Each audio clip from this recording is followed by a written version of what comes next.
রেস্টুরেন্টের এমন দামি খাবার খাওয়ার জন্য কি দামি পোশাকও পরতে হবে? আমার টেয়া দামি খাম লুঙ্গি পরে যায় আর আন্ডার প্যান্ট পরে যায়, সমস্যা কি লয়?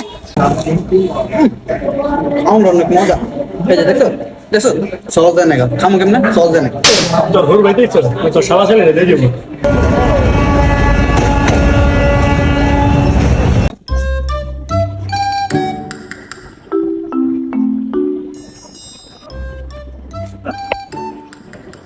এভাবে কেন? এটা কোনো ড্রেস হইলো? আরাম লাগে না এটা? না, আমি তোর লগে এমনি যাইতাম না। টাকা টাকা করে দিয়েছে। এটা কোনো পোশাক হইলো? কি সমস্যা? এটা কি সমস্যা? তুই যা, আমি যাবো।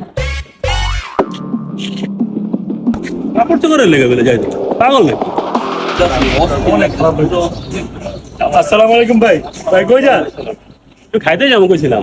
ভাই কই আইন আমিও যাই তাহলে। জানা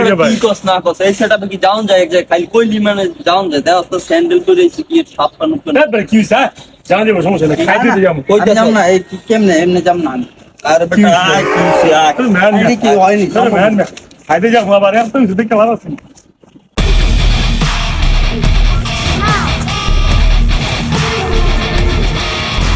কই যাস? কই যাস রে? খাইতে যাবো খাইতে। আমিও যাবো।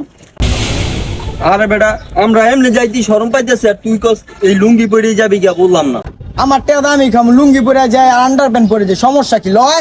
তো কইছি যাইতামই না আমি তো বাইতে একটু রেডি হয়ে গেল এই মে কে রেডি চল তো আসলে কেমন লাগতাছে যাই না। আচ্ছা ভাই আমরা যাবো ডাকু যেতে পারি ওই যে কি কই এটা স্পাইস পিজা যেতে পারি। Spicy pizza? এই স্পাইসি পিজা খাইতে এই কাপড় চোপড় পরে যাবো ভাই আমি যাম না ভাই আমি যাম এ বেটা এ দেখছস লুঙ্গি পরছি, উপর দাও বাতাস লাগবো, নিচ দাও বাতাস লাগবো, কেমনি যাম ল? খাইতে তো যাবো খাইতে খাবো না? হ্যাঁ না ফাইভ স্টার হ্যাঁ হ্যাঁ না দূর বেটা মানে যদি রাখলি না ওই বেটা আচ্ছা আমরা আজকে দুপুরে ঠাডা পড়া রোদের মধ্যে এই বেলি টাওয়ারের স্পাইসি পিজায় আসছি খাওয়া দাওয়া করার জন্য। অনেকেরই ধারণা এই সব জায়গায় আসলে পোশাক পরিচ্ছদ একটা গুরুত্বপূর্ণ বিষয়, কিন্তু আমাদের কাছে মোটেও না। আচ্ছা ভাই কি খাওয়া যাবে? কি কথা বলছি? সে তো সবই দুপুরের সময় কি খাবো কি খাবো ভাত ভুত আছে নি? ভাত ভুত খাই। ভাত বোধ খাবি মানে এটা কি ভাতের হোটেল নি? হোটেল দেওয়া আপনার লেহা দিকে পিজ্জা এই যে দেখছো এই লেগে আমি আইতে চাইনি এই খেত খুকলে আবার আইছো যে আমি ড্রেস ঠিক নাই কেবাটা তোরা তুই আমার দূরে তোর বেটা জামগা রাগ করার কিছুই নাই রে ভাই। আপনারা যদি মনে করেন লুঙ্গি পরে গেলে সবাই আপনাদের দিকে এইভাবে অবাক হয়ে তাকায় থাকবে, সেটা ভুল। সিস্টার খাওয়ানটা দিক কেমনে যাবো? স্যার আপনি কি ওখানে বসবেন? আপনি কাছে চলে যাবেন। দৌড়াদৌড়ির কোনো কারণ নাই। আপনারা যাবেন রিল্যাক্সে স্পাইসি পিজায় বসবেন, ঠান্ডা হবেন। স্পাইসি পিজা থেকে কেউ একজন এসে আপনাদেরকে নানান ধরনের মেনু কার্ড দেখাবে। তখন 20 মিনিট অপেক্ষা করার পরে আপনাদের কাছে এরকম খাবার দাবার চলে আসবে। আপনারা যখন এত সব খাবার নিয়ে এখানে বসবেন তখন মনে করবেন এই খাবারগুলির দাম কত। দাম নিয়ে আজকে আলোচনা করতে আসি নাই। দাম একটু বেশি হলেও কোনো ঘটনা না। এই সব খাবারগুলি আপনি কিভাবে খেতে চান সেটা হচ্ছে বিষয়। এক একটা খাবার আপনি এক এক রকম দাম, ওই খাবারগুলি নিয়ে আমাদের কথা বলার কোনো কারণ নাই। কিন্তু এত দামের খাবার খাওয়ার জন্য আপনাকে কেন লুঙ্গি পরে ছাড়া আসতে হবে, বা লুঙ্গি পরে আসলে সমস্যা কি, সেই বিষয়টা নিয়ে হচ্ছে মূল আলোচনা। সামনে যে খাবারগুলি আছে এই খাবারগুলি আপনি অর্ডার দেওয়ার পরে তারা রান্না করে দিবে। এই রান্না করার জন্য আপনাকে 20 থেকে 25 মিনিট সময় দিতেই হবে।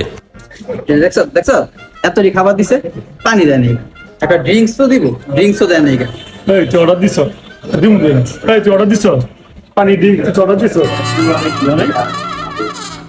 এই ধরেন যে কোনো রেস্টুরেন্টে গেলে এটা মনে রাখবা তোমারে কেউ খাইতে জোর করে খাওয়াবে না। যেটা খাইতে জোর করে খাওয়াবে আবার ঝামেলা আছে, বিল ধরাই দিবে। তোমার পানি খাইতে মনে চাইবা, পানি খাবে না, ড্রিঙ্কস খাবে না, লাচ্ছি খাইবা নাকি শেক খাইবা, তোমার পার্সোনাল বিষয়। আইনা খাইবা ধরবা একটা করে পানি দেন, ড্রিঙ্কস দেন, লাচ্ছি দেন, তোমার ড্রাম ভরেও দিব, গ্লাস ভরেও দিব, তোমার টাকার উপরে তুমি কোনটা খাবে এটা খাও, সেটা করো। আর তুমি যে কোনটা লাগবে অর্ডার দাও, তুমি এটার অর্ডার দিয়েছো, পানির অর্ডার দিচ্ছ, পানির অর্ডার দিচ্ছ। আপনারা এখন বলতে পারেন এত খাবার দাবারের সাথে পানি তো এমনি দিতে পারে। আমি বলবো না, আপনি তো ড্রিঙ্কসও নিতে পারেন। আমার অনেক মজা এই যে দেখছো সহজ দেয় না খামো কেমনে সহজ দেয় না তোর ঘর বাইতে ইচ্ছা তোর সারা ছেলে দিয়ে যাবো।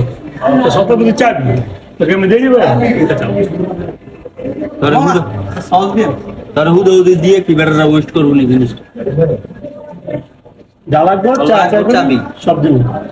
আগে অনেককে পানি দেওয়া হতো, তখন তারা বলতো ভাই আমি তো পানি চাই নাই, আমি তো কোমল পানিও নিতে পারি বা আমি তো জুসও নিতে পারি। এখন এইরকম সস আপনাদের কাছে মনে হতেই পারে আমাদের এত খাবার দাবার মাঝখানে কেন এগুলো দিল না। তখন আপনাকে বলা হবে এখানে 2 রকমের সস আছে, কোন রকমের সস আপনি নেবেন, আপনি যেটা চাবেন তারা ঠিক সেটাই দিবে। এখন আপনার এত সুন্দর সুন্দর খাবার দাবারের মাঝখানে কোন জিনিসটা আপনার প্রয়োজন সেই বিষয়টা আপনি নিজে চেয়ে খাবেন। আস্তে ধীরে খা, কত তালে খা, কত তালে দুই একটা কামড় মার, তাড়াতাড়ি করতে বলছি পরে কিন্তু গভীর রেখে আস্তে আস্তে খা, আস্তে আস্তে। আপনি রিল্যাক্সে খান রে ভাই। এই সব রেস্টুরেন্ট কখনোই আপনার পোশাক দেখবে না, বাস্তবতা হচ্ছে তারা দেখবে আপনার পকেটে টাকা আছে কিনা।